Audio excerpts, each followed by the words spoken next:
बिस्मिल्लाहिर्रहमानिर्रहीम। अस्सलाम वालेकुम। शुरू करती हूँ अल्लाह के नाम से जो बड़ा रहम और निहायत रहम करने वाला है।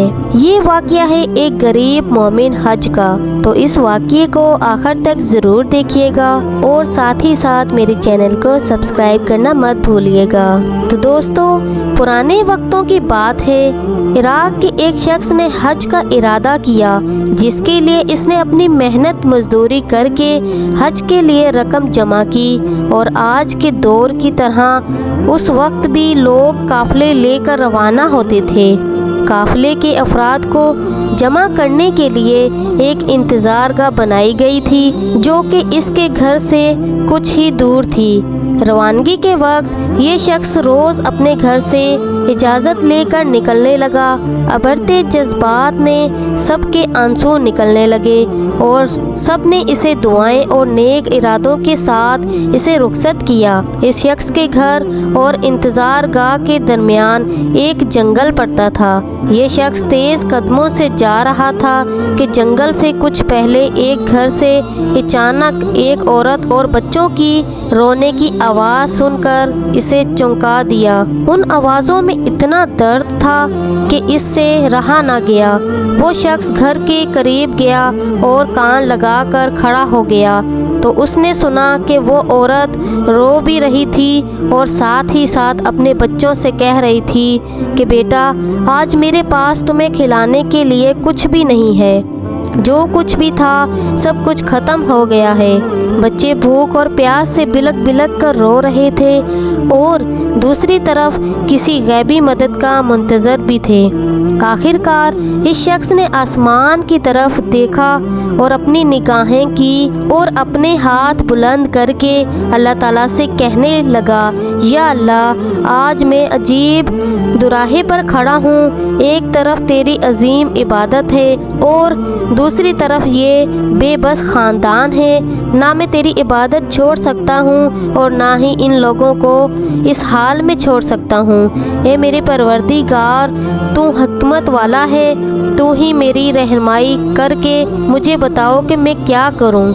अगले ही लम्हे इस शख्स ने घर का दरवाज़ा खटखटाया। इस औरत ने दरवाज़ा खोला तो ये शख्स बोला, बीबी, मैं नहीं जानता तुम लोग कौन हो। मैं बस इधर से गुज़र रहा था तो तुम्हारे और बच्चों की रोने की आवाज़ ने मुझे रुकने पर मजबूर कर दिया।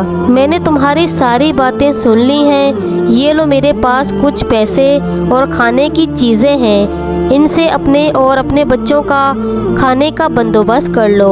वो औरत अपने जज्बात पर काबू न रख सकी और रोते हुए बोली, ए अजनबी, पिछले दिनों मेरे शौहर का इंतकाल हो गया है, तभी से हम पर मुसीबतों का पहाड़ टूट पड़े हैं। आपकी बहुत मेहरबानी जो हम गरीबों पर इतना रहम किया।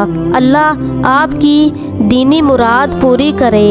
हज से ज़्यादा इस शख्स की दिली मुराद क्या होगी, लेकिन हज पर जाने के लिए जो सरमाया इकट्ठा किया था वो तो इसने राह गुलाब पर कुर्बान कर दिया था।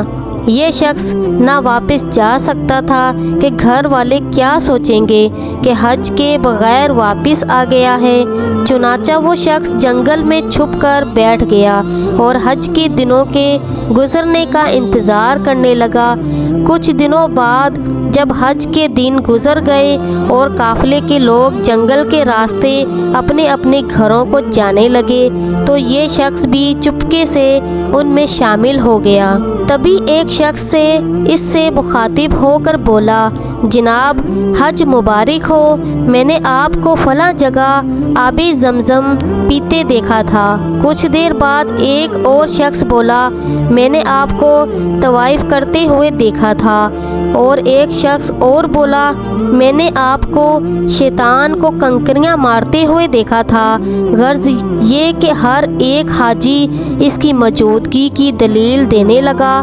یہ شخص جب گھر پہنچا تو گھر والوں نے خوب استقبال کیا اور حج کی ڈھیر ساری مبارکباد دی، لیکن یہ شخص اندر ہی اندر پریشان تھا کہ میں تو حج پر گیا ہی نہیں، تو کیوں وہاں پر موجود حاجی میرے وہاں ہونے کی موجود دلیلیں دے رہے تھے۔ ماجرا سمجھ سے باہر تھا۔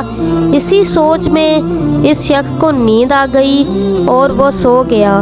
خواب میں اسے بشارت ملی، اے نیک دل انسان، تم نے حج جیسی عظیم عبادت کو چھوڑ کر محلوں کی غدا کی مدد کی ہے۔ اس کے بدلے میں اللہ تعالیٰ نے تمہاری شکل میں ایک فرشتے کو تمہاری جگہ بھیجا۔ یہی نہیں بلکہ فرشتے کے حج کا سارا ثواب بھی تجھے ہی ملے گا، اور اسی لیے ہر حاجی تمہاری موجودگی کی دلیلیں دے رہے تھے۔ تو جی دوستو، کہتے ہیں اللہ تعالیٰ نیت کو دیکھتا ہے، اور اللہ تعالیٰ اس کی نیک نیت پر ہی اس کو اجر دیتا ہے۔ تو جی دوستو، اللہ تعالیٰ ہمیں نیک نیت اور سیدھے راستے پر چلنے کی توفیق عطا فرمائے، آمین۔